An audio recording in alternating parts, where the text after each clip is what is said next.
for those of you who didn't know. And I'm talking about genocide. Just kidding. Okay, so who has heard the term never again? Right? Okay, cool. I'm going to squat for the first part because I need the thingy. But yeah. So never again. Where have we heard it before? Are we talking about an abusive relationship? Or are we talking about a terrorist attack on our country? Are we talking about the bombing in Hiroshima? Or are we talking about just genocide in total? Are we only talking about the Holocaust? Or are we talking about all the genocides? So something that people don't know a lot is that there have been 46 genocides since the Holocaust. Big number. So if you look at this map, all these dots represent where the most known genocides have happened since the Holocaust. The ones here with the little blue, sorry you can't see it, are like the countries that were affected by the Holocaust. Some of you might be wondering, if you've taken a close look at the map, why there's a dot in America. Based on some people's interpretation, the treatment of Native Americans during colonial times could have been seen as a genocide of sorts. But I'm not going to get into it, but I just wanted to plant that in your head for now. So, the genocide I want to focus on is the genocide in Darfur. It's a genocide that I've worked really closely with Jewish World Watch, an organization I'll talk about a little bit later, to help them resolve the issue.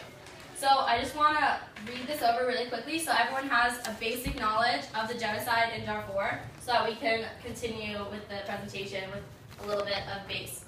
So the Sudanese government was enacting ethnic cleansing against its own people, unequal distribution of power and wealth.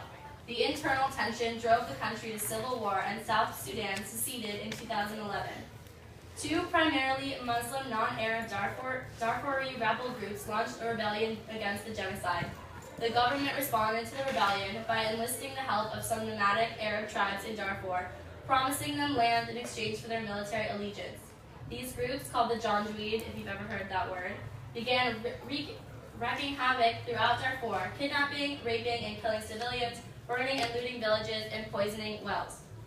More than 2 million people have been displaced inside Darfur. Some 250,000 refugees have fled across the border into eastern Chad, and more than 450,000 people have died as a result of the genocide there. So, personally, as a Jew, and with my core values of tikkun olam, which is repairing the world, and pikuach nefesh, which is saving a life, I feel obligated to take action and protect the people of Darfur. As you can see, the words ethnic cleansing is extremely similar to what happened to the Jews in the Holocaust, where we were cleansed out based on our difference. Because we experienced genocide during the Holocaust, we must take action against genocide perpetrated anywhere in the world. So all of you got pieces of paper and hopefully pens, and I'm going to ask you to do an activity with me. So that everyone could close their eyes first. We're going to do a little simulated thing. I would like to ask you to use your imagination. Take a deep breath. Paint a picture of your town, your friends, and your home.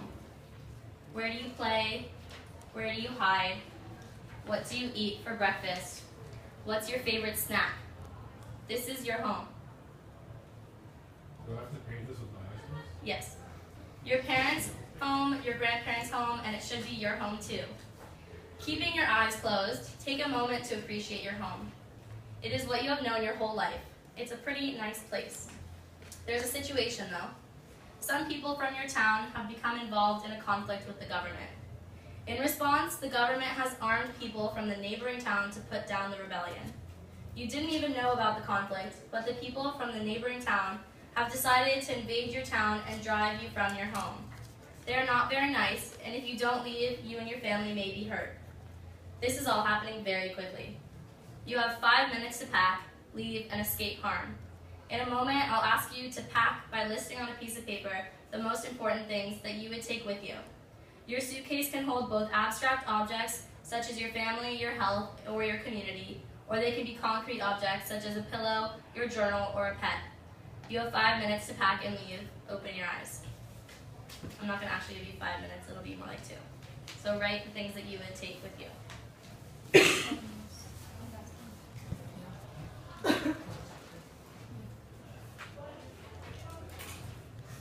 For those of you who are stuck, I have some questions.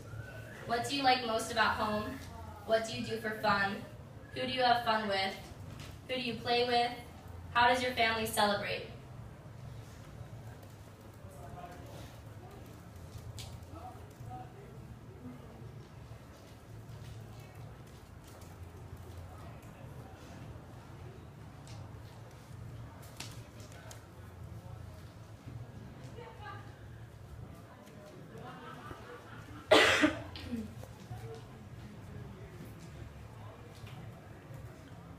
You have 40 seconds.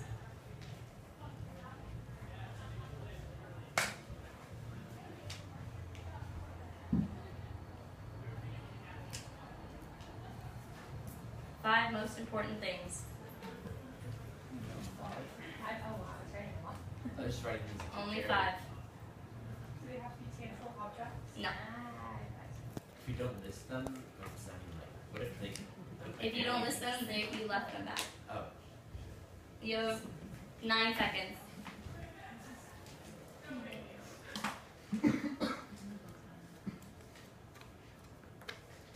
Time's up. You're being chased now and are running as fast as you can to a place people have said is safe. A place called an Internally Displaced Persons Camp, IDP. When people around the world are displaced across international borders, they have the status of refugees. When they are displaced within their own country, they're called IDPs. Unfortunately, due to you leaving home in such a hurry, one of the things on your list fell out of your suitcase. Please choose one item from your list of 5 to cross out and leave behind.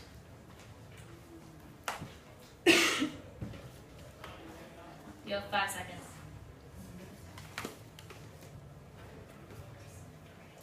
Because you have to travel such a long way and your suitcase is far too heavy, you must choose one more thing to take out of your suitcase.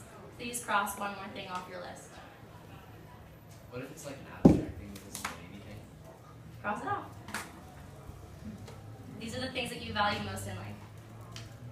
That sounds so terrible. A storm has washed out the road and the path you were traveling on. Your suitcase is too big and there's many other people traveling with you on the road with their own suitcases. Therefore, everyone has to choose one more thing to cross off their list. You know what? It's plausible. Laptop or help? It's about happiness. You picked laptop over there. 2 seconds. This is too hard. Finally, you make it to the camp. It has only the very basics: a tent instead of a house, a bathroom shared by 100 people, and food that is totally unfamiliar and that you don't like. This is your new life, possibly for a very long time. Unfortunately, the situation we've just imagined is based on real life. Obviously, some of you are having a difficulty with that, and some of these things that you lost or that you crossed off could have easily been lost on the way, trying to get to safety. So I'm very sorry that you all had to do that, but now you know where your priorities stand. While we are here in North America, people halfway around the world are living what we just role-played, like Sahadia. Sahadia lives in a refugee camp in eastern Chad. She and her family have been eating the grain that is distributed by the World Food Program and very little else. Sahadia's orange hair is a sign of malnutrition. So I heard Sahadia's story when I was in high school, and obviously it really moved me. And the sad thing is that, as some of you may have guessed, there are so many stories like Sahadia, some worse, some more fortunate, some people who were able to get out. So where I heard her story was in high school. So when I was in high school, I was the co-founder and the president of the Jewish World Watch Activist Club at my high school. Jewish World Watch is a nonprofit organization that fights to end genocide.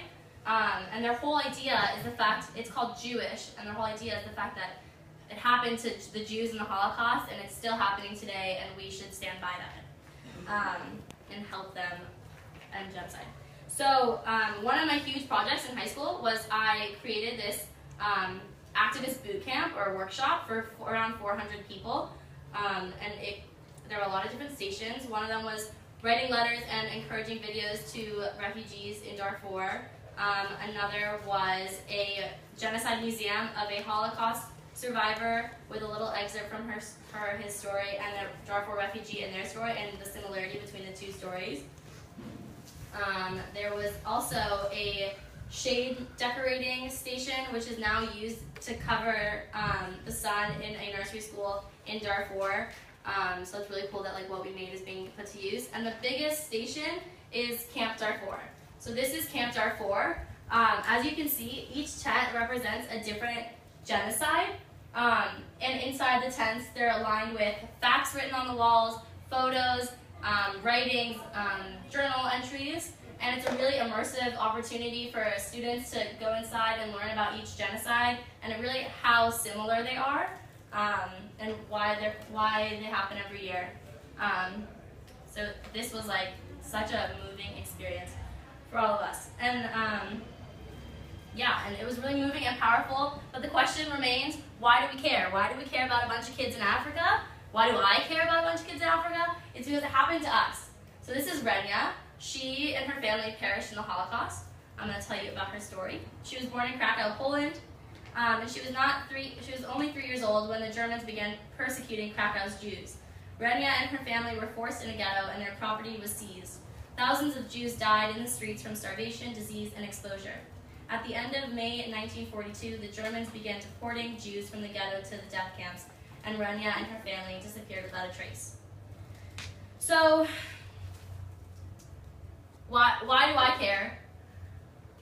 If you look at all these gravestones, each one of them is one of so many genocides that happened. All of them say never again. This one doesn't because it's still happening. Darfur is still happening. And it proves the point that after each one of these genocides, everyone said never again. But never again is a lie because it's happened all these times. It's happened 46 times. But why do we care? Why should I care about a kid in Africa when I'm a privileged white person in the United States? Because it happened to me, and it happened to my family, and it happened to my people as a Jewish people. We went through the exact same thing in the Holocaust. We were persecuted based on our difference of being Jewish. The people in Darfur are being persecuted based on the fact that they're different and that they're Arab, whereas the Janjaweed are anti-Arab or non-Arabs. So why should we care? Because it happened to us. History repeats itself. It's a deja vu all over again. I want you guys to think about it. I want you to take 2 minutes, turn to the person next to you, and ask yourselves if you feel obligated at all to help end the genocide in Darfur or genocides to come after what I just said. Because a lot of people don't see it the way that I see it. So if you guys could take 2 minutes, talk to the person next to you, and then we'll bring it back up.